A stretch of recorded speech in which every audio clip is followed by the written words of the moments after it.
Les amis, on se retrouve aujourd'hui les gars à Pont du Château chez le frérot Arnaud de chez Majestic Detailing. Si vous avez déjà vu le titre de la vidéo YouTube, vous saurez forcément ce que c'est comme modèle, mais la plupart l'ont pas vu esthétiquement parlant, donc vous inquiétez pas les gars, on va vous montrer ça de suite avec le frérot Lexor. Et croyez-moi les mecs, ça va être pépite. Et vous allez voir les gars, il y a d'autres joujoux dans le garage, mais je vous en dis pas trop, venez suivez-moi.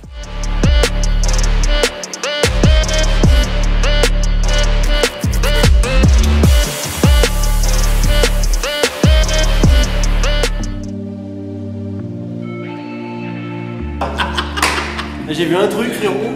Vous êtes pas prêts les gars, je vous emmène dans un truc. Nico, t'as tout mis? Nico il dit rien les gars, ne vous inquiétez pas, on le verra bientôt Lucie là. Bon les amis, on se retrouve depuis tout à l'heure avec cette petite intro qu'on vous a fait avec Lexor dans le garage de Arnaud. On se retrouve avec le frérot, donc du coup, salut moi Arnaud, j'espère que tu vas bien. Merci infiniment de nous accueillir chez toi. Ouais, de rien. C'est vraiment très cool, merci beaucoup dans ce petit garage vraiment très sympathique. Quand je suis arrivé la première fois, j'ai vu, putain c'est incroyable, genre le sol et tout, moi j'aimais trop, genre vraiment tu sais le truc. Les dalles, ouais. Là t'es vraiment genre en mode vraiment detailing américain et tout, tu vois, ça fait très stylé, j'aime beaucoup. Et du coup, le boulot de Arnaud c'est d'être, on dit detailer. Ouais, on dit detailer. Ouais. Alors, en français, on dit préparateur esthétique. Ouais, c'est ça, ouais, préparateur esthétique, merci beaucoup. Non. Les gars, le mec qui sait pas parler, bref. Mais du coup, comment ça t'est venu l'idée de partir dans le detailing comme ça En fait, je cherchais à me reconvertir. Okay. Avant, je travaillais en bureau d'études dans l'aéronautique, en région parisienne. Je voulais revenir en fait à Clermont, moi je suis d'ici. Donc évidemment, les voitures, parce que toujours les voitures, toujours gamin, machin, voiture. Donc le detailing, pourquoi pas en fait, quand tu es quelqu'un qui est passionné, qui aime le boulot bien fait, qui va au bout des choses, le detailing en fait ça s'impose un peu parce que si t'es pas un mec précis, si t'es pas rigoureux, si t'aimes pas ce que tu fais, le detailing tu peux pas y arriver. Ouais, tout à fait, ouais. Voilà. Et du coup l'idée c'est d'embellir quoi. Ouais, y a rien qui me satisfait plus qu'un client qui vient qui. Et ouais, parce que c'est vrai que c'est quelque chose tu vois que je trouve pas qui se perd mais qui était même pas dans les mœurs en fait entre guillemets, parce que les gens eux ils vont au rouleau comme ça, ils mettent une pièce, ils attendent que ça se fait, puis voilà, ça c'est un coup d'aspirateur à la con, tu vois, et voilà, ouais, c'est fini pour eux, ils se prennent pas la tête. Alors que c'est vrai que quelqu'un qui va venir chez toi, ta voiture, c'est comme s'il l'achetait une deuxième fois en fait. Ouais, exactement. Vraie dinguerie, genre par rapport si tu l'as acheté d'occasion. Moi, j'ai pu regarder un petit peu sur tes réseaux. D'ailleurs, je vous mettrai tout en commentaire, les gars, son Insta, son TikTok et puis son site internet. C'est bluffant, genre vraiment. Enfin, c'est magnifique. Après, quand tu viens, tu te dis merde, d'acheter une deuxième bagnole, quoi. Des fois, c'est un peu le résultat que tu peux avoir. Ah ouais, c'est super plaisant, super satisfaisant. Donc, je vous conseille d'aller faire un tour. Franchement, n'hésitez pas. Si vous avez besoin d'un petit lavage et tout, venez voir le frère Arnaud. Vous serez vraiment pas déçus, les gars. Et donc, du coup, ouais, donc c'est comme ça que t'es parti là-dessus. Et tu disais depuis l'enfance. Donc, du coup, c'est une passion qui t'anime depuis longtemps. Ouais, les voitures, c'est depuis toujours. Hein. Ouais, je crois qu'on est tous un peu comme ça. Ouais, c'est un peu tous les garçons, hein, les petites voitures, machin. Après, tu vois, moi, j'ai eu la chance, par mes cursus, tu vois, j'ai travaillé chez Renault en bureau d'études, j'ai travaillé chez Renault Sport. Ok. Donc là, une fois que t'as mis le pied là-dedans, là, c'est fini. C'est réglé, il faut y aller. Ouais, tu sais que c'est bon, la tangente, elle est partie, c'est bon. C'est ça. C'est foutu, là. Ouais. Exactement. Ah ouais. Moi, tu vois, à l'inverse de toi, c'est vrai que moi, je suis beaucoup dans le sim racing, tu vois. Ouais, c'est vraiment la prédominante chez moi. C'est vrai que j'aime beaucoup maintenant pouvoir partager ça avec des gens qui ont des voitures en réel, tu vois. Et c'est vraiment super intéressant de faire le parallèle. Est-ce que toi aussi tu joues un peu au jeu et tout, tu kiffes? Ouais, moi je suis jeu de voiture en fait, je m'en suis gavé quand j'étais gamin, mais tu sais les Need for Speed et tout, tu balances de la nitro en virage. Need for Speed Underground 2 les gars, meilleur jeu de voiture. On est d'accord. On est d'accord. On est d'accord. Et du coup là, bon j'ai un peu aussi, là je suis en train de refaire ma vie machin, donc j'ai pas forcément la place pour me faire de la simu. Non. Donc tu vois, je fais de l'Assetto Corsa à la manette en fer total. C'est tôt les gars. Donc voilà, après, sinon c'est les jeux plus arcade, en fait, la manette tu peux jouer, tu t'en pas la tête quoi. Ouais, t'as pas vraiment. Donc je fais un peu de jeu de voiture, mais pas de simu, en tout cas pas encore. Ouais, ça viendra. Vous avez entendu les gars? Pas encore, ça viendra. Mais vous inquiétez pas, je vous réserverai une petite surprise plus tard, avec plein de monde autour d'un simu, mais on ne dit pas trop de trucs. Ouais. Tease pas trop. Non. Et du coup, le cœur du sujet les amis, c'est que ce monsieur possède une RX-7 de 99. Exactement. Qui est juste sublime. Vraiment, moi, quand je l'ai vu la première fois, j'ai fait wow, incroyable. Quasiment full stock. Donc, du coup, ça se perd beaucoup, je trouve. Et vraiment, elle est magnifique. Et qu'est-ce qui a fait pour toi que tu as été acheter cette voiture-là plus qu'une autre? T'as une vraie prédominance pour les JDM ou c'est vraiment genre un coup de tête comme ça parce que tu l'as vu, celle-là, genre. Je crois que t'as raison, il y a un peu du coup de tête déjà. Ok. Je suis pas forcément JDM, je me suis retrouvé un peu dedans avec cette voiture finalement. Après, c'est une voiture, quand tu la joues dans Gran Turismo, tu te dis, c'est une super caisse. Tu la vois dans l'initial des. C'est trop bien. C'est vrai.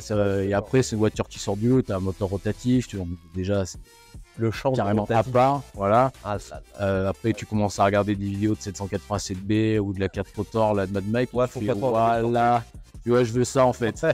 Faut trop regarder ce genre de truc. Je l'ai, les gars, dans Assetto, celle de Mad Mike 1, elle est modélisée et tout. Extraordinaire. Ouais. Pépite. Ah ouais, pépite. Mais c'est vrai que c'est un modèle qui est assez emblématique, quoi. La RX-7, tous les fans de caisse connaissent la RX-7, quoi. Et c'est vrai que quand je l'avais mis sur le serveur, je sais que tout le monde était là, putain, mais je veux jouer la RX-7, quoi.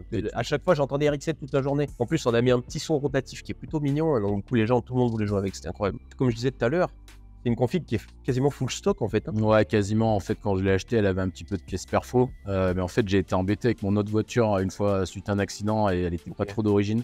J'étais vraiment emmerdé avec les experts et tout. Du coup, celle-là, quand je l'ai eu, je la remets au max d'origine parce que j'ai pas envie qu'on m'emmerde en fait. Mais par contre, j'ai vu un petit truc, c'est qu'elle a des jantes exceptionnelles.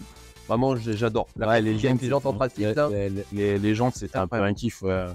En fait, quand je l'ai acheté, elle avait des jantes Works RK Emotion en anthracite un peu mat. C'est des jantes qui sont superbes, mais en fait, c'est des jantes que tu vois partout en fait. Et en plus, tu as les répliques de chez JR, donc tu les vois tout le temps. Et en fait, moi, je voulais les jambes de la Spirit Air qui coûtent en fait. C'est une version spéciale, ça, je crois, la Spirit Air. Hein. La Spirit Air, c'est la plus haut de gamme, c'est la plus belle. C'est la finition la plus haute que tu peux avoir. C'est des voitures aujourd'hui peu kilométrées. Ça fait 100 000 $, c'est un délire. Ah ouais. C'est vraiment un truc de fou. C'est 100 000 balles.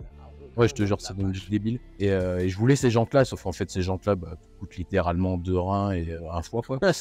Donc, du coup, en fait, j'ai eu ces jantes-là, mais en 18 pouces, c'est pas des jantes du coup d'origine. Et c'est les mêmes.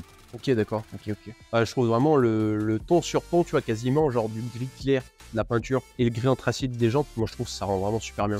En plus, tu verras, selon là, tu vois, elles font un peu anthracite. Mais si, quand on ressortira, qu'on fera des plans dehors, c'est une teinte encore différente. En fait, c'est un noir diamanté, en fait. Ok, c'est cool. Donc, elles peuvent être noires, elles peuvent être grises. La teinte, elle est extraordinaire en fait. Ah, ça va être pépite, ça. Je suis impatient, les gars. On est impatient d'aller faire un petit tour avec ça, là. Les amis, ça m'a fait beaucoup plaisir de discuter avec le frère Arnaud. On va aller faire un petit tour avec sa caisse après. Vous allez voir, on va encore vous expliquer des choses dessus. On vous la présentera un peu plus en détail. On vous fera voir un peu l'intérieur et tout. Et vous allez voir, les gars, pour ceux qui sont sur Assetto avec nous tout le temps, c'est pareil. L'intérieur est identique à ce qu'on a. C'est vraiment une dinguerie. Donc, les gars, on se retrouve bientôt pour aller faire un petit tour là.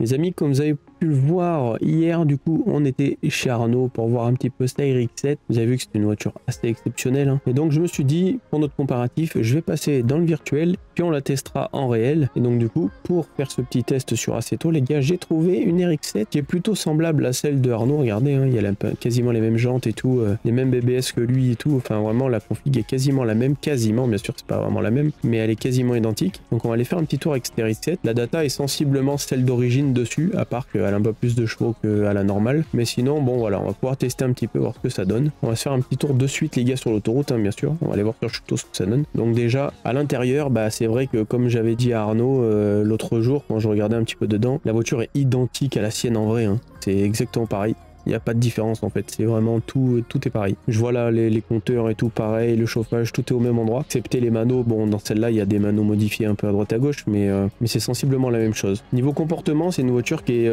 assez souple à conduire. Elle fait pas le même son que celle à Arnaud, parce que celle-là, bah, du coup elle a une ligne modifiée, donc forcément dans le jeu celle-là elle fait beaucoup de bruit. Celle à Arnaud a une ligne d'origine, je crois à peu près, de ce qu'il m'avait dit, donc c'est vrai qu'elle fait beaucoup moins de bruit. Il l'avait démarré un petit peu et elle ronfle pas autant que ça. Hein. Niveau tenue de route, bah là on sent vraiment que la voiture accroche. Hein.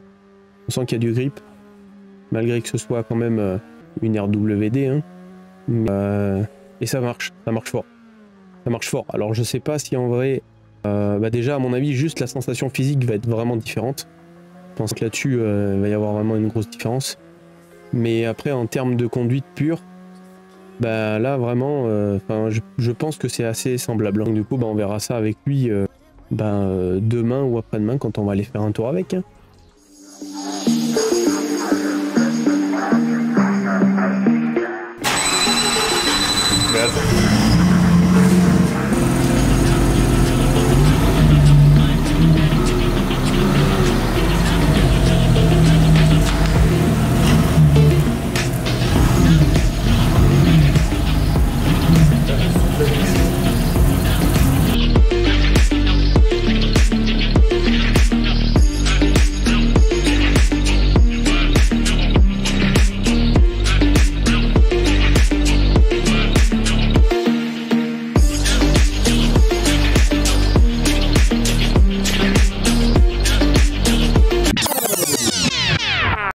amis, à ce moment de la vidéo, vous demandez comment ça se fait que ils se parlent pas dans la voiture. C'est bien beau d'avoir des rolling shots comme ça, mais pourquoi on n'entend pas parler? Et en fait, je vous explique le truc, c'est qu'on a eu pas mal de soucis de micro, et donc du coup, tout ce qu'on a enregistré en intérieur dans la voiture n'est pas du tout utilisable, parce qu'en fait, on est en train de se calibrer à acheter des autres micros et tout. Enfin bref, donc du coup, là pour le moment, on n'a pas de prise de son potable pour l'intérieur, mais du coup, je vais vous faire du commentary en voix off sur mes impressions qu'on a eu dans cette voiture qui était vraiment cool. Donc c'est parti les gars. Donc après avoir fait un tour avec Arnaud qui nous a montré sa RX-7 qui était vraiment incroyable, hein. Franchement même dedans c'est vraiment la qualité des finitions pour voir que c'est un 1999 est vraiment dingue. Il y a même du cuir au plafond et tout. Enfin franchement ça m'avait assez surpris. Et la voiture est extrêmement étroite. Vraiment pour les gens qui sont grands, moi je fais 1m85, je peux vous avouer que dans la voiture, niveau conducteur, j'ai eu vraiment extrêmement de mal à rentrer dans la voiture.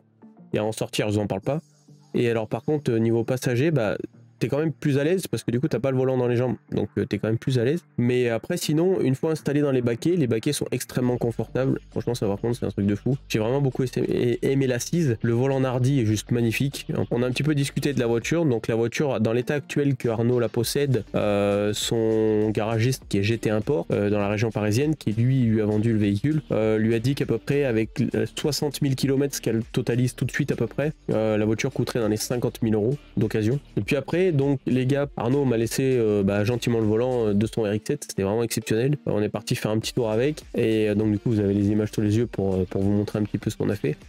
Et clairement, c'est une vraie dinguerie les gars, vraiment ça n'a absolument rien à voir à ce qu'on a en virtuel. Je parle au niveau en ressenti de puissance. Vraiment là-dessus, c'était vraiment, il y a une énorme différence. Tout le reste est assez similaire, c'est vraiment bluffant. Rien que la conduite, le placement sur la route et tout, enfin c'est vraiment genre, j'avais l'impression d'être dans Assetto mais en réel. Et c'est vrai que même le volant, la direction assistée et tout, ça ressemble vraiment beaucoup à ce qu'on peut avoir dans la Simu. Mais le seul truc qui est différent, c'est que par exemple la RX-7 que j'ai dans la Simu, elle fait 650 chevaux, alors que celle de Arnaud là on fait entre 280 et 290, il m'avait dit. On a vraiment la poussée physique en fait de la voiture, et là ça n'a rien à voir, on a l'impression qu'on est dans une voiture qui fait 1000 chevaux quoi. C'est en réel, c'est impressionnant la poussée que la voiture peut nous apporter, ne serait en plus qu'elle a même pas 300 chevaux, et clairement il m'a fait passer deuxième, troisième jusqu'à 6-7 000 tours, et je peux vous dire que franchement c'est incroyable comment ça arrache. Vraiment je m'attendais pas à ça pour avoir conduit quand même des voitures qui ont des chevaux. J'avoue que celle-là m'a vraiment bluffé, le rotatif et vraiment c'est monstrueux, hein. Vraiment quand ça déclenche c'est incroyable. Donc encore merci à toi Arnaud de nous avoir fait partager ton RX-7 qui est vraiment magnifique. On va se revoir de toute façon très bientôt pour de nouvelles aventures. En tout cas merci, c'était vraiment très cool. J'espère que vous ça vous a fait plaisir. On vous présente un petit peu cette RX-7 qui est vraiment juste magnifique. Moi c'était la première fois de ma vie que j'en voyais une en vrai, donc ça m'a fait vraiment plaisir en sachant que dans Assetto on en conduit très souvent, et là de l'avoir en réel c'était pas du tout pareil. C'était vraiment super agréable de pouvoir que ce soit palpable en fait, qu'on soit vraiment dans la vraie voiture, c'était dingue. N'hésitez pas, petit pouce bleu, un like, un partage, un commentaire, ça me fera extrêmement plaisir. Et puis comme ça vous pouvez me dire un petit peu vos impressions, si ça vous a plu, si le concept de vidéo vous intéresse, et à ce moment là on va faire une petite série plutôt sympathique, parce que croyez-moi il y a du monde derrière avec des autos encore plus dingues que celle-là, et je peux vous dire qu'on n'est pas prêt de s'ennuyer, hein. Allez ciao les gars.